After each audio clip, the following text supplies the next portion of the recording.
നമസ്കാരം.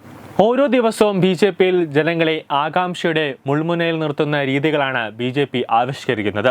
കൂടാതെ ബി.ജെ.പിയുടെ കേരള സംസ്ഥാന അധ്യക്ഷനെ തിരഞ്ഞെടുക്കുന്ന സമയത്ത് പോലും വമ്പൻ ട്വിസ്റ്റുകളാണ് നടന്നത്. ഓരോ പേരുകൾ പ്രഖ്യാപിച്ച് മാധ്യമങ്ങൾക്കും ചർച്ചകൾക്ക് ഓരോ ചൂണ്ടയും ഇട്ടുകൊടുക്കുകയും അവസാനം ഉറപ്പിക്കുന്ന രീതിയിലെത്തുമ്പോൾ വീണ്ടും അടുത്ത പേര് കൊണ്ടുവരികയുമാണ് ബി.ജെ.പി ചെയ്തുകൊണ്ടിരുന്നത്.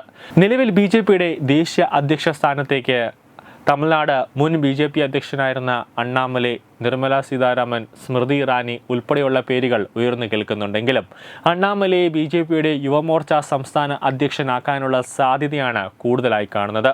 അങ്ങനെയാണ് ദേശീയ മാധ്യമങ്ങൾ ഒന്നടക്കം റിപ്പോർട്ട് ചെയ്യുന്നത്. കഴിഞ്ഞ ദിവസം ഇത് സംബന്ധിച്ച് ചർച്ച ചെയ്യാൻ മുതിർന്ന നേതാക്കളുടെ നേതൃത്വത്തിൽ ഡൽഹിയിൽ ഒരു യോഗം ചേർന്നിരുന്നു.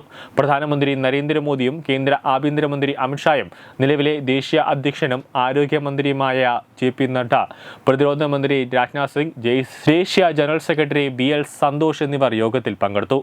ദേശീയ അധ്യക്ഷനൊപ്പം ഉത്തർപ്രദേശ്, ഗുജറാത്ത്, മധ്യപ്രദേശ്, കർണാടക, ഒഡീസ തുടങ്ങിയ സംസ്ഥാനങ്ങളിലും അധ്യക്ഷന്മാരെ കണ്ടെത്തും.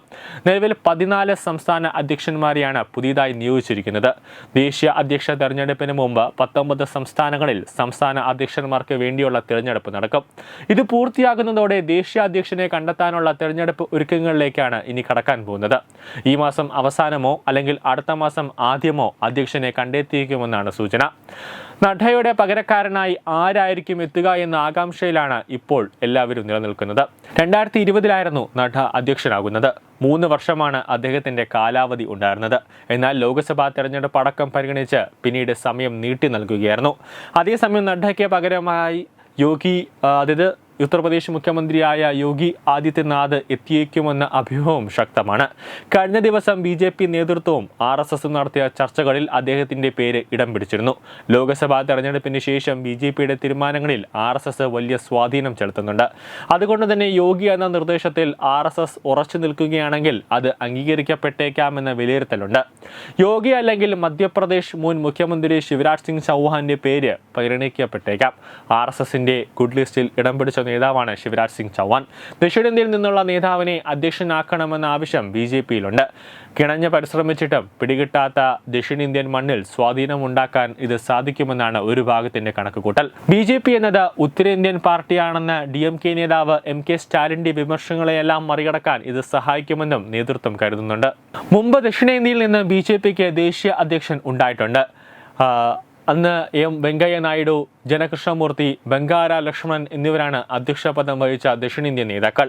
എന്നാൽ കാര്യമായ ചലനങ്ങൾ ഉണ്ടാക്കാൻ ഇവർക്ക് സാധിച്ചിരുന്നില്ല. അതേസമയം ഒരു വനിതാ നേതാവിനെ അധ്യക്ഷയാക്കി ഞെട്ടിക്കാനുള്ള സാധ്യതയും ചർച്ചയാകുന്നുണ്ട്. പാർട്ടിയിൽ ആദ്യ വനിതാ അധ്യക്ഷയെ നിയമിക്കുന്നത് വലിയ ബൂസ്റ്റ് ആകുമെന്നാണ് കണക്കാക്കപ്പെടുന്നത്. രാജ്യ തലസ്ഥാനത്ത് വനിതാ മുഖ്യമന്ത്രിയെ നിയമിച്ചുകൊണ്ടുള്ള ബി.ജെ.പി നീക്കം വലിയ ചർച്ചയായിരുന്നു. സമാന രീതിയിലുള്ള നീക്കത്തിന് ബി.ജെ.പി നേതൃത്വം തയ്യാറാകുമോ എന്നതാണ് ഉറ്റുനോക്കുന്നത്. ബി.ജെ.പിയുടെ തീപ്പൊരി നേതാവ് സ്മൃതി ഇറാനിയെ ബി.ജെ.പിയുടെ അധ്യക്ഷ ആക്കിയാലും അത് ബി.ജെ.പിക്ക് വരുന്ന തെരഞ്ഞെടുപ്പുകളിൽ വലിയ രീതിയിൽ ഗുണം ചെയ്യും. തലമുറ മാറ്റത്തിന് ബി.ജെ.പി തയ്യാറെടുക്കുമോ എന്ന ചോദ്യവും ഉയരുന്നുണ്ട്. അങ്ങനെയെങ്കിൽ യുവ നേതാവിനെ പാർട്ടിയുടെ അമരത്ത് അവരോധിക്കാനുള്ള സാധ്യതയും തള്ളിക്കളയാനാകില്ല. News desk Tatwamayi news. Partner Edubix online executive education, focus physiotherapy centre Pattom, Unnath engineering Gujarat, തീർത്ഥയാത്ര.com, iron build Gujarat, PRS hospital, Killippalam, Thiruvananthapuram. 5 തലമുറകളായി നിങ്ങൾക്കൊപ്പം. തുമ്പമൺ ശ്രീ വടക്കുംനാഥൻ ക്ഷേത്രം, അമ്പലക്കടവ്, പത്തനംതിട്ട. ശ്രീമദ് സ്കന്ദപുരാണ മഹാസത്രം 2025 മെയ് 11 മുതൽ 18 വരെ.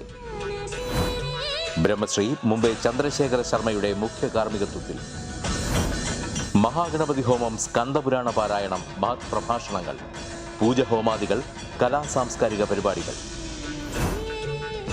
സത്രയജ്ഞ കർമ്മങ്ങളിലേക്ക് എല്ലാ ഭക്തജനങ്ങളുടെയും സാന്നിധ്യവും സഹകരണവും സാദരം അഭ്യർത്ഥിക്കുന്നു.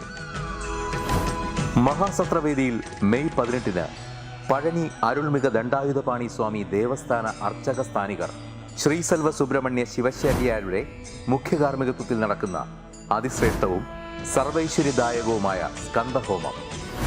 സ്കന്ദമഹാപുരാണ സത്രത്തിന്റെ ആദിമധ്യാന്തമുള്ള സമ്പൂർണ്ണ തത്സമയ കാഴ്ച തത്വമയി നെറ്റ്വർക്കിൽ.